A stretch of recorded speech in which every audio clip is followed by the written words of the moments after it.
Okay, so you go into the seminary, and you said that you got like a master's level program, right? And Yeah. this was in Dallas.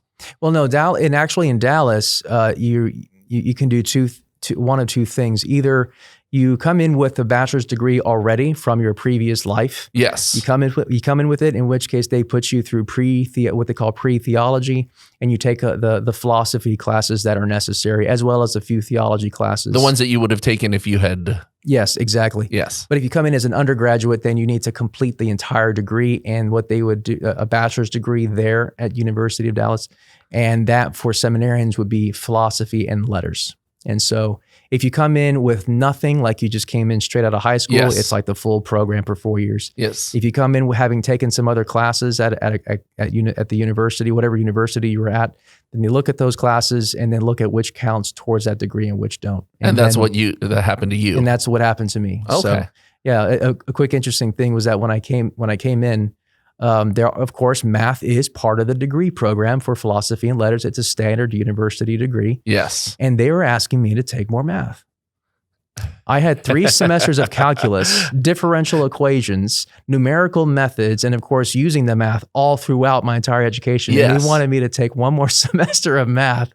And was it lower math, or was it? Well, it was like mathematics. I guess the philosophy of mathematics or something. Uh-huh. But the provost, I went to her and she said, "No, you don't need more math." So she just kind of wrote it off. So anyway, So how many years were you there in Dallas? I was there for 2 years. Okay. Yeah. I So was you there were for 2 able years. to wrap that up Yeah. in 2 years.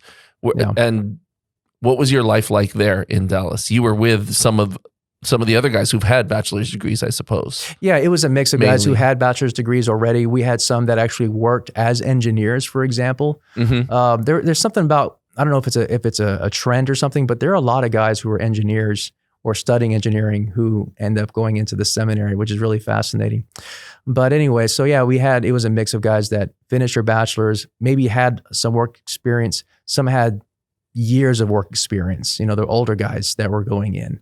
And then you had guys that were coming in straight out of high school. So it was a really interesting mix, and also an interesting mix culturally too.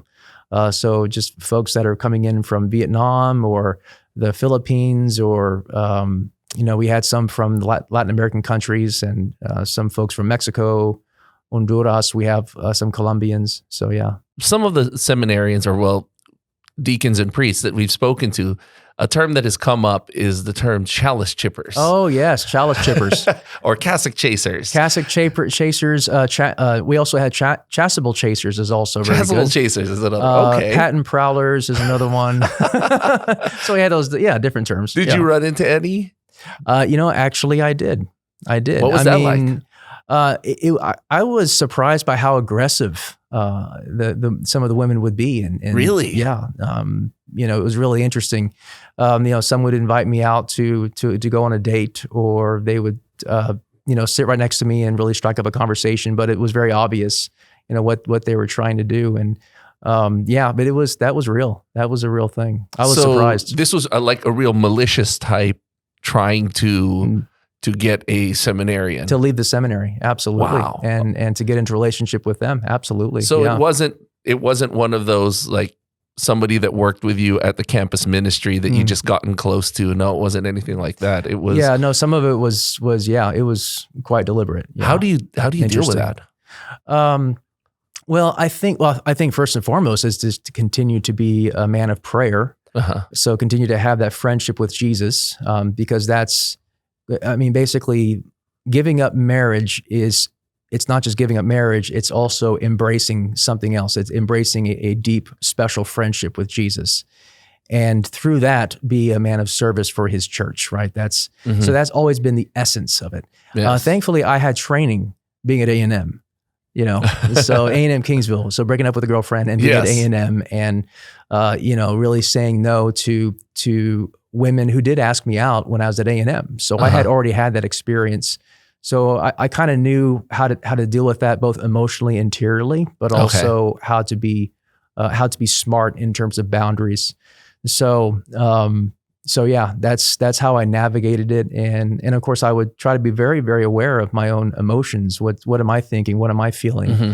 Because especially if the woman is particularly attractive and you develop a relationship with her, it can things can kind of get out of hand in terms of the discernment, and all of a sudden you're in this friendship, and it's really not all of a sudden. That's something else. A good formation director told me, said you don't really accidentally fall in love. You make a decision at some point. You are making a decision to spend time with that person. You're making a decision to hang out with them. Yes. You're making a decision to say yes when they ask you out to go for a dinner.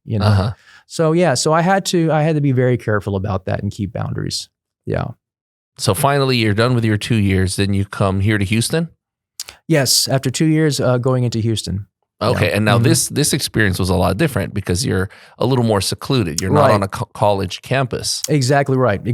So you're not amongst other students. So it is definitely more of it's very, very much insulated. Even though there's still some women that come to the classes for some of the master's level theology degrees. So yeah, and of course we always kind of joke around. It's like, oh, that person's a patent prowler, et cetera. But the good news is that over there, excuse me, over at St. Mary's Seminary, there are some pretty strict rules in terms of where women can be. And and basically they were only allowed at the academic building, the Knoll building. I think the only exception was, and I don't know how it is now, but they allowed deacon students to come on campus to go to what is called the canteen, where they can get coffee, between classes and snacks, et cetera. Okay. But the women who were with the deacon students were all their wives, So totally safe, nothing wrong with that. But anyway, yeah. So you're here in Houston for how many more years? Let's see. I was in Houston. I was at St. Mary's for 5 years. And all of this is just more intense, right? Definitely, because you're getting closer. You're getting closer to the wedding day, Yes. You're in the Super Bowl, so to speak. And so, yeah, and it gets more intense as time moves on. And in fact, at Holy Trinity, I remember a lot of the language was discerning whether or not you should be a priest. Mm-hmm. And then like the first 2 years, at least when I was there, I don't know if things have changed, but when I was there, the first 2 years of theology at St. Mary's Seminary was about discerning whether or not you want to be a priest. Okay. But then after that, they said once you start hitting the summer program, it's called clinical pastoral education, when you go to a hospital and you're a chaplain, and then you go into pastoral year. They basically said, if you are not certain that you should be a priest, then you should really you really need to leave and move on to some other things or take some time out. So I remember that being something that was said by the formation directors, the priests that were there. Was it easier were you closer, more access to your parents and your family after moving back to Houston? Yeah, actually I was because, not being too far away. So I was able on a Saturday, for example, our Saturdays were open. So we could go visit family. And, I remember being able to make it to spend time with my brother, because he had his birthday party on Saturday, and what he did for his birthday party is he would go out and have a paintball tournament. So I would go over there and play paintball and come back all bruised up. So I just had that as a memory. Now we were always able, even at Holy Trinity Seminary, to spend Christmas with family, and also there would be a certain period of time outside of our summer assignments, maybe a couple of weeks there, where we could just stay with our family. So there was that too. Did you have a lot of other seminarians drop off, discern out? Oh, yeah. My class, I don't know if our class might have been the biggest in terms of how many of us entered into becoming seminarians for the Archdiocese of Galveston, Houston. There were 18 of us. Okay. 18, yeah. And 4 of us got ordained. Wow. Yeah. Yeah. That's a pretty low percentage. Yeah, it was a pretty low percentage. Yeah. I'm not sure why there was this big bumper crop, but that's just the way it worked out. Was it tough seeing those guys leave? Some of them, it was kind of tough. Some of them. I have a good friend of mine, one of my best friends, that was one of them, and it was tough to see him leave. But the good news is he's happily married, and we get to hang out, and there's a connection there with him being a former seminarian, and he continues to be faithful. So yeah, but it was tough. Yeah, for some of them.